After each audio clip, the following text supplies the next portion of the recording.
Good morning. I want to talk to you a little bit about what this committee is doing. A couple of years ago, the committee was formed because it was believed that an independent board or a semi-independent board had more relevance or could be more relevant and more effective than those that were under an umbrella or consolidated agency. And we realized, and a model act was prepared to show how you can move from a consolidated agency to an independent board, but we realized that's a long, hard leap to make, and that it's maybe not the right time to try all of that. So we started with our objectives as trying to move and retain boards and keep boards independent and try to move more boards into the independent status. And what we found out is maybe we can make that move with little steps and we become more relevant and more effective. So now what we're beginning to do is we're looking at the merits of developing a benchmarking tool. I'm a member, my firm is a member of an association of firms, and every year we complete this large survey and we send it in, and then we get it back with a lot of benchmarking and data that we can use to see how we can improve our operations. And we're taking a look at that.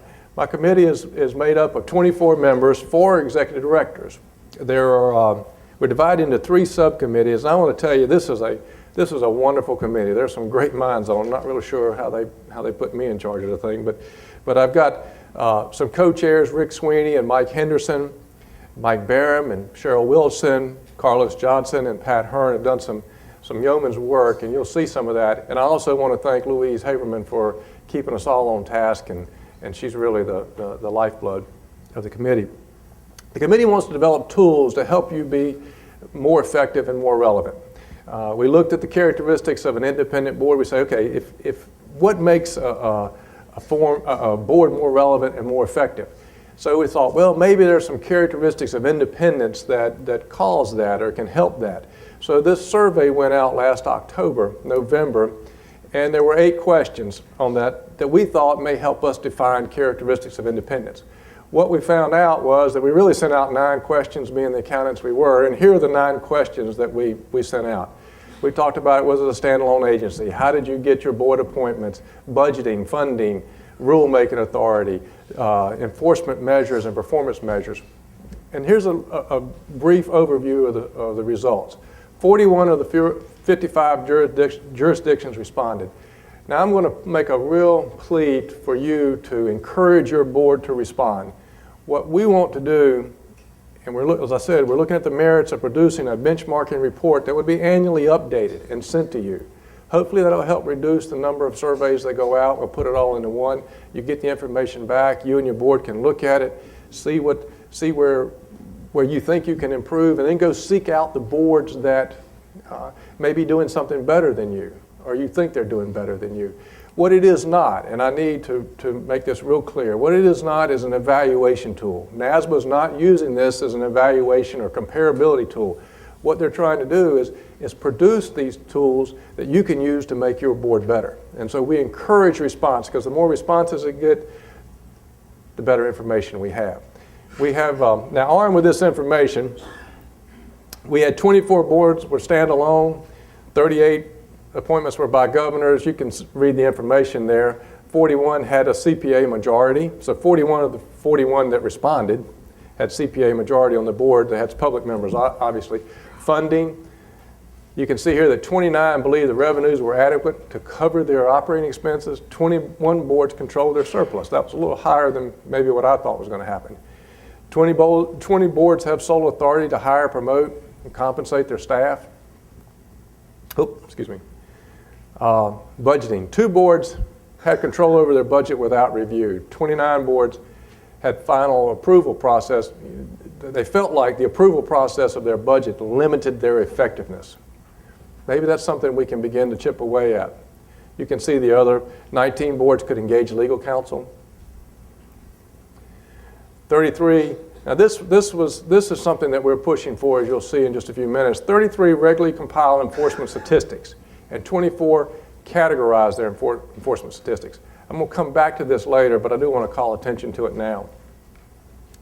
One of the other task force said, well, you know, if we want to make any movement in legislation, maybe we need to know what the relationship is between the board and the society, because the society and the state could become our lobbying group. So we sent out a survey both to the executive directors and the chairs of the state boards, the executive directors and the chairs of the society.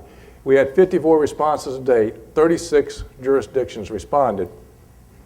And it shows the majority of the boards that responded do have some good relations with their board. Several of the boards do not regularly attend society meetings, but society personnel usually attend board meetings. And we had some attributes that boards that had good relationships with their society work closely on legislation, they attend each other's meetings, they have joint summit meetings, and occasionally have task force working on key items. Maybe it'd be mobility in the past, maybe it's what is the practice of accounting today, CPE changes, but the task force were working together to try to iron out any differences. There's also one of the subcommittees has prepared a template. We believe that we need to communicate more and more to your legislatures about what you are doing. You know, if we tell them and they understand what you're doing, then we're transparent and we can show them that we're protecting the public. So NASBA's worked out a template where you can fill in data, fill in the number of applicants, the number of licensees that you oversee, the enforcement activities you've had, and you can communicate these to your legislative every year. But now we're working on an initiative, armed with all this information, how we're going to help you get better. We met in May, and the committee is now working on an activity to collect enforcement data. And we are a public protection body, and we are a national representation of that public protection body. We don't have good enforcement data as to what all the boards are doing. We can't tell you nationally how well we're doing in enforcement activity or how much enforcement activity is going on. And so we're working on an initiative now to gather data. Only 33 boards of the 55 said that they collected enforcement activity. They categorized it. 24 categorized it, 33 collected it and summarized it and reported it. We'd like to know a little bit more about that so we can help you be better at enforcement. So we're plowing some new ground.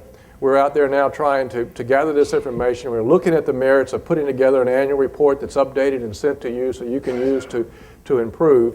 But we need the information. So please encourage your boards and your executive directors to respond to this information.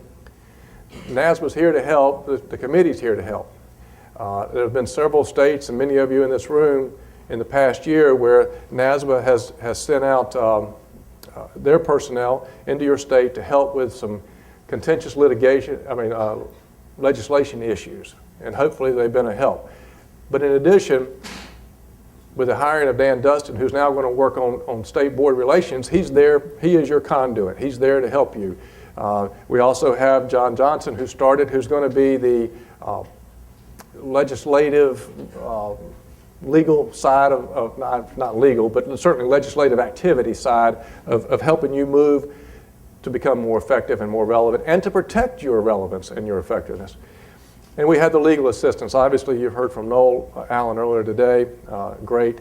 And the committee's here to help. We have a lot of executive directors. We have a lot of members who are very passionate about improving the relevance and effectiveness of our boards and the public protection aspect. So we're here to help. And hopefully we can get this document pulled together and get it out to you where you can help benchmark your board and improve your board operations. Any questions? I'll be happy to answer. Good. Thank you.